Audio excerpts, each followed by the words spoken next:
Assalamualaikum warahmatullahi wabarakatuh. Tabi pun. Perkenalkan, kami dari kelompok 2 dengan materi teori deret dan aplikasinya dalam ekonomi dan bisnis yang beranggotakan saya sendiri Amelia Rahmawati NPM 21, Delima Fitriani NPM 23, Mutiara NPM 25, Rini Damasanti NPM 27, Bella Septiani Putri NPM 29, Triwulan Handoko NPM 31, Maya Indriani NPM 33, terakhir Desti Ferani NPM 35. Baiklah, selanjutnya saya akan menjelaskan tentang pengertian deret. Deret adalah rangkaian bilangan yang tersusun secara teratur dan memenuhi kaidah-kaidah tertentu. Selanjutnya, bilangan-bilangan yang merupakan unsur dan pembentuk sebuah deret dinamakan dengan suku. Sedangkan dilihat dari segi pola perubahan bilangan pada suku-sukunya, deret terbagi menjadi dua. Pertama, deret hitung adalah deret yang perubahan suku-sukunya berdasarkan penjumlahan terhadap sebuah bilangan tertentu dengan rumus suku ke n, yaitu UN sama dengan A plus dalam kurung N-1 dikalikan dengan B, atau jumlah N suku yaitu Sn sama dengan N/2 dalam kurung A plus UN, atau N/2 dalam kurung 2A plus N-1 dikalikan dengan B. 2. Deret ukur atau deret geometri adalah deret yang perubahan suku-sukunya berdasarkan perkalian terhadap sebuah bilangan tertentu. Rumus suku ke N deret ukur yaitu UN sama dengan ARN-1. Baik, materi selanjutnya akan saya sampaikan yaitu tentang aplikasi deret dalam bidang ekonomi dan bisnis. Yang pertama, ada model perkembangan usaha merupakan penerapan dari teori baris dan deret. Perkembangan usaha yang dimaksud adalah sejauh usaha-usaha pertumbuhannya yang konstan dari waktu ke waktu mengikuti perubahan baris hitung. Jika perkembangan variabel-variabel tertentu dalam kegiatan usaha, misalnya produksi, biaya, pendapatan, penggunaan tenaga kerja, atau penanaman modal yang berpola seperti deret hitung, maka prinsip-prinsip deret hitung dapat digunakan untuk menganalisis perkembangan variabel tertentu. Berpola seperti deret hitung, maksudnya di sini ialah bahwa variabel yang bersangkutan bertambah secara konstan dari satu periode ke periode berikutnya. Yang kedua, ada model bunga majemuk, model deret untuk bunga majemuk atau bunga berbunga. Maksud dari model ini yaitu deret ukur khususnya bagi hutang piutang. Hal ini berlaku bagi dunia perbankan atau siapa saja yang melakukan transaksi hutang piutang dengan model ini, dan transaksi ini biasanya disebut dengan kredit. Rumusnya Fn sama dengan P dikali 1 dimin I dikali N. Rumus ini untuk kredit yang sistem pembayaran suku bunga yang dibayarkan setahun sekali. Rumus yang kedua, Fn sama dengan P dikali 1 ditambah dalam kurung dikali NM.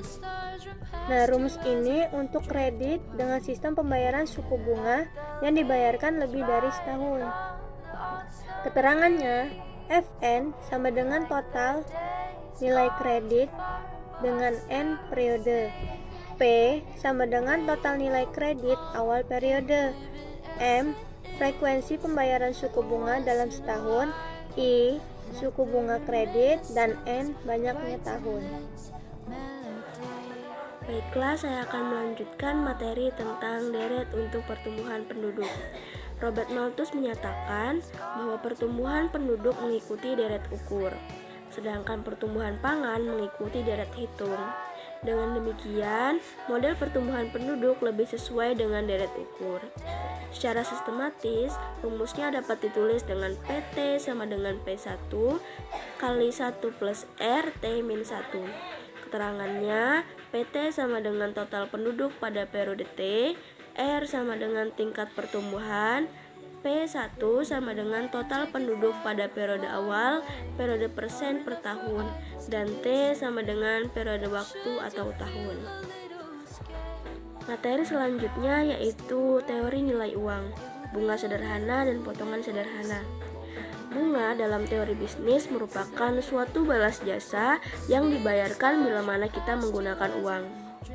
Kita membayar bunga kepada pihak bank jika kita meminjam uang dari pihak bank tersebut.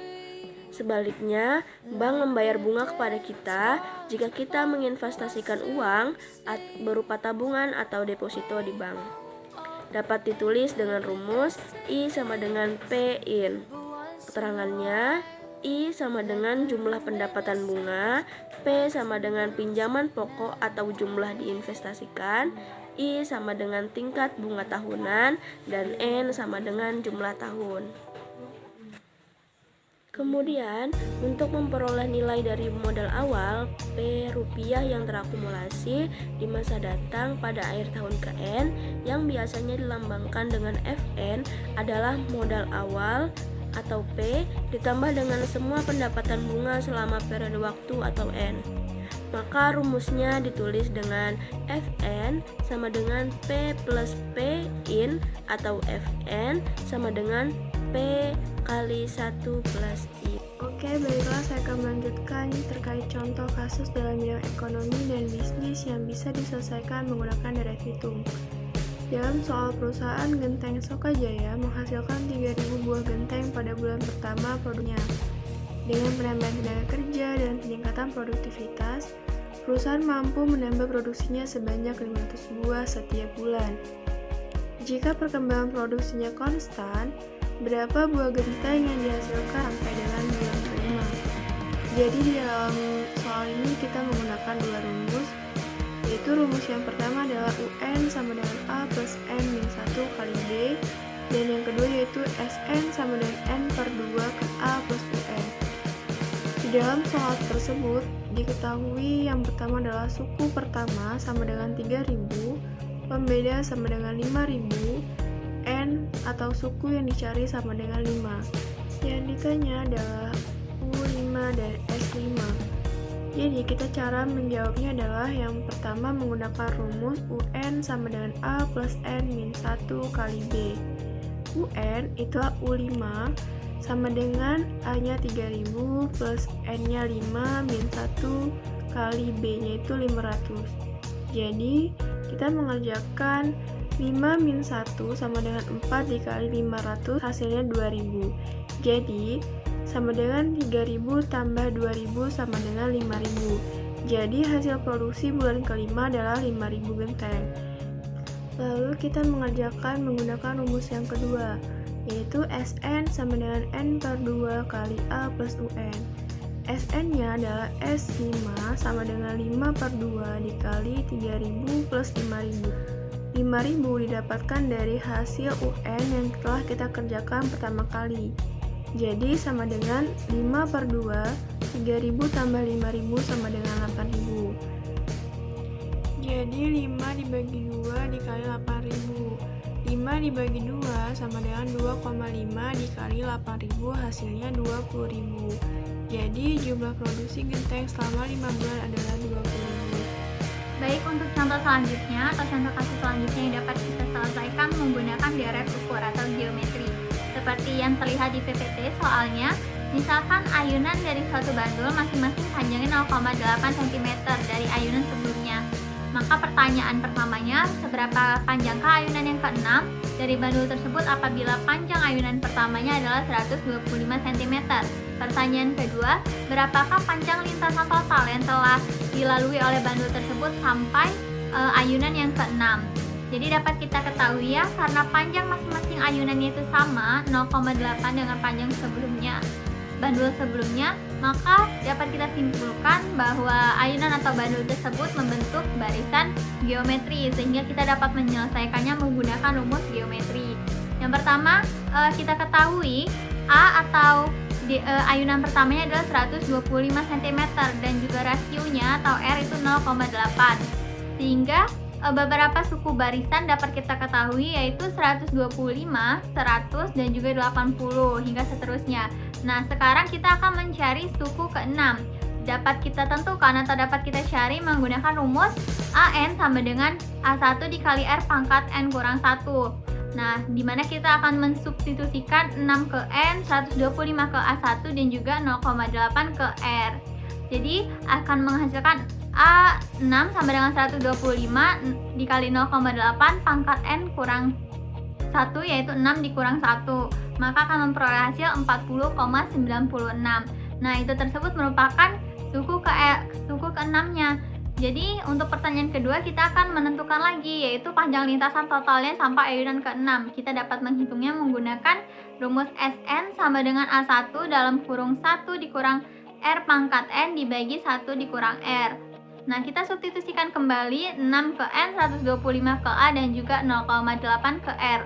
Maka S6 sama dengan 125 dalam kurung 1 dikurang 0,8 pangkat 6 dibagi 1 dikurang 0,8. Maka kita akan memperoleh hasil 461,16. Sehingga bandul tersebut telah menempuh 461,16 cm sampai ayunan ke-6. Contoh kasus dalam bidang ekonomi dan bisnis terkait model bunga menjemuk atau bunga berbunga. Pak Tani meminjam uang di bank sebanyak 50 juta untuk jangka waktu 3 tahun dengan tingkat bunga 20% per tahun. Ditanyakan yang pertama yaitu berapa jumlah seluruh uang yang harus dibayarkan pada saat pelunasan.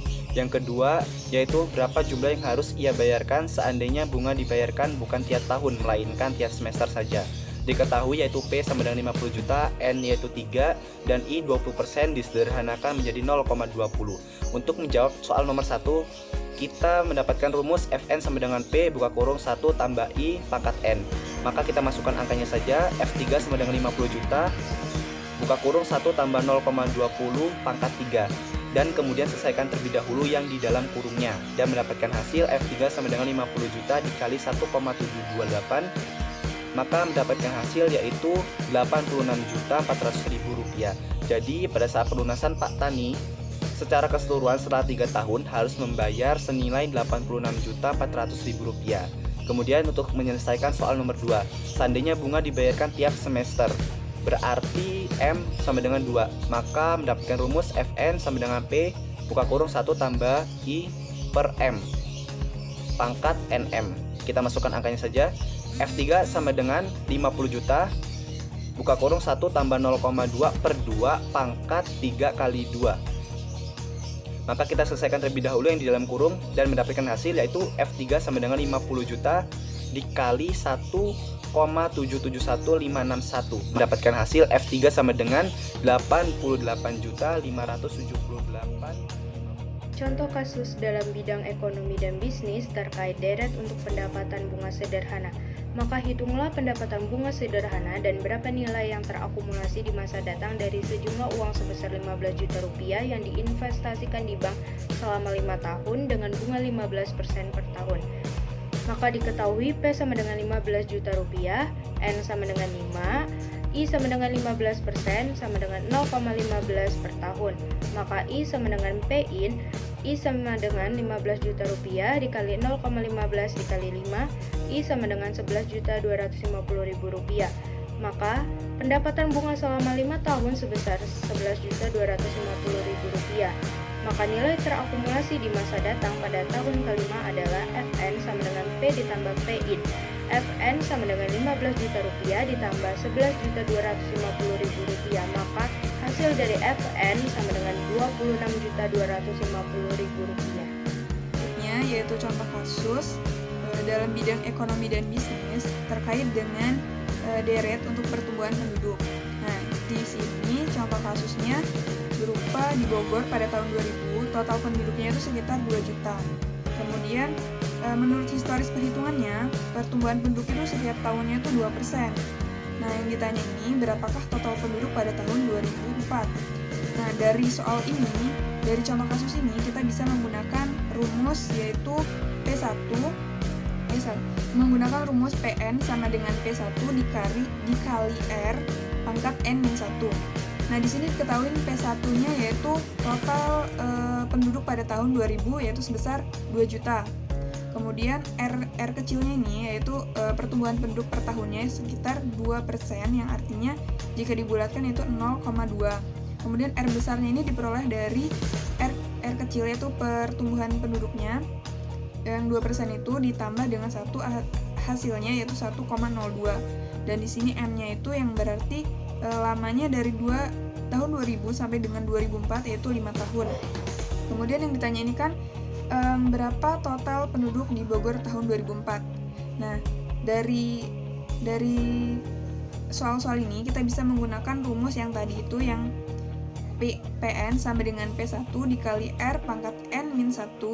Kita bisa mendapatkan sebuah jawaban dari pertanyaan ini, yaitu jadi total penduduk di Bogor tahun 2004 adalah sebesar sekitar 2,1 jiwa penduduk pada tahun 2004.